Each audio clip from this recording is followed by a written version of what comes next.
Hello and welcome to the Global Church Project. I'm Graham Hill. Paul Cook is Advocacy Director for Tearfund.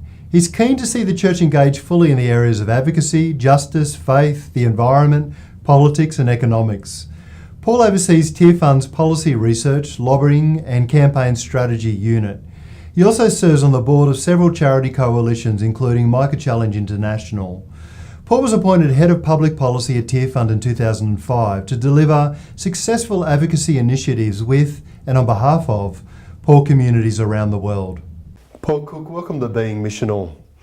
You head up Tearfund's research, campaigning and lobbying strategies. What is all that about and why is it important? Well, the work we're working on at the moment is really looking at the whole idea of a restorative economy. So we've been going back and looking at progress in recent decades around the world. And actually we have seen some really positive progress. So millions of people have been lifted out of poverty around the world in recent decades. But that's happened through an economy that's based on high consumption of fossil fuels leading to global climate change and also gobbling up limited physical resources in our world. And so the environmental damage we've done has been terrible during the same period. Now, if we carry on with business as usual down that road, we know we'll head towards a cliff, a real collapse in our global society where we can't continue to consume these limited natural resources. We'll end up back in poverty. So we think we need to rewire our global economy based on God's principles as set out in the Old Testament, the principles of Jubilee and of Sabbath. And so we've commissioned a report called The Restorative Economy that says what would an economy look like that still lifts everybody out of poverty, but does that without wrecking the planet and without resulting in extreme inequality as well. And so we've launched this report, and at the moment we're campaigning on that in the United Kingdom, but we're also building alliances and campaigns around the world in order to help the church stand up and speak into that critical issue. What aspect of God's mission most captivates your heart? I think for me it's all about seeing Christians speaking out and lobbying and challenging those in positions of power. I think we sometimes feel we don't have power. We feel that the big decisions in our world get made by big business or by heads of state.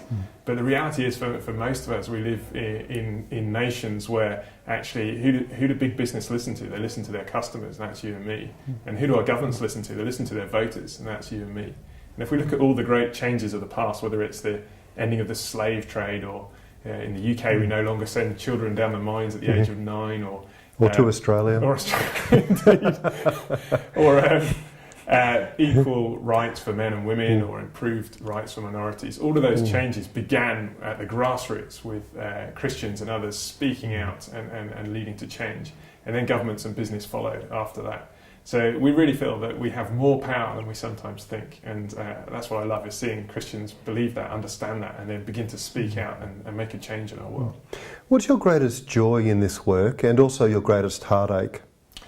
I think the greatest joy is just seeing the change that happens over time. So the nature of advocacy, it's a long game. So I can count on one hand the number of times I've had a meeting with a policymaker and said, you guys should really be doing this. And they've said, you're right, you're absolutely right. I wish we thought of that, and then went and did it.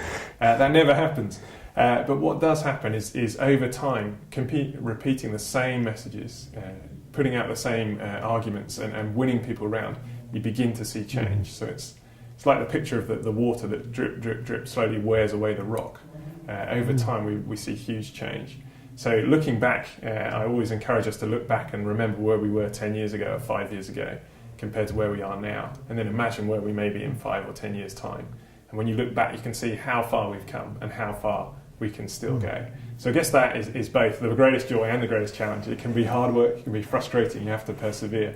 But at the same time, you see, when you take the long view, you see how far we've come and how far we can still go. What do you think are some of the greatest challenges facing the church today? I think it's really understanding and embracing an understanding of holistic mission, of integral mission, so that we get our theology right and understand that when Jesus came in his Nazareth manifesto, he quoted from Isaiah and talked about the kingdom of God coming, and that being that the poor were healed, that the sick were healed, the prisoners were released, the blind could see, and good news was preached to the poor. It's a very holistic vision of what he thought he was here to do, and the transformation that he was rolling out. That all those broken relationships that were broken in the fall between us and God, between us and each other, and between us and creation begin to be restored through Jesus' death and resurrection.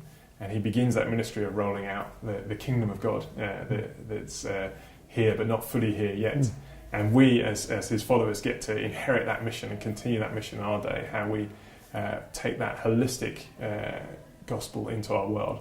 That's absolutely about evangelism and people coming to faith, but it's also about healing their physical needs and healing our broken environment as well. Well, you've used the term integral mission, and not everyone will necessarily be familiar with that term. Can you describe what is integral mission? Well, for us, we think that integral mission is very much about both the spiritual preaching of the gospel and the meeting of people's physical needs, but also challenging unjust political structures and challenging our broken environment and bringing healing and restoration there. And when we look at Jesus, all those things are wrapped up together. So he doesn't 1 minute do evangelism and then flip into a different mode and then do some relief and development work, and then flip into another mode and then do some political challenging of the authorities. It's all wrapped up together. It's all about meeting the whole needs of the whole person. And so for me, that's how I understand integral mission, trying to do as Jesus did and meet the whole needs of the whole person. What do you think is most misunderstood about mission? I think in the past we've sometimes understood mission. There's been the social gospel that's just seen mission as a purely physical thing, a political manifesto. That's lost the spiritual heart of the gospel and the need to have a relationship with Jesus. And then opposite the social gospel, there's been a reaction to that said, well, actually anything physical, any meeting of immediate needs is a waste of time. We just got to focus on bringing people to know Jesus. And of course, both of those are wrong. We need to bring those back together and see that integrated approach. And that's very much the way Jesus did it. And actually, that's the way the church has done it for thousands of years when it's done it well. And I'm pleased that I think in our world today, we're really coming back into that place, and that's releasing real power in the church. Is there anything else you want to say to us today?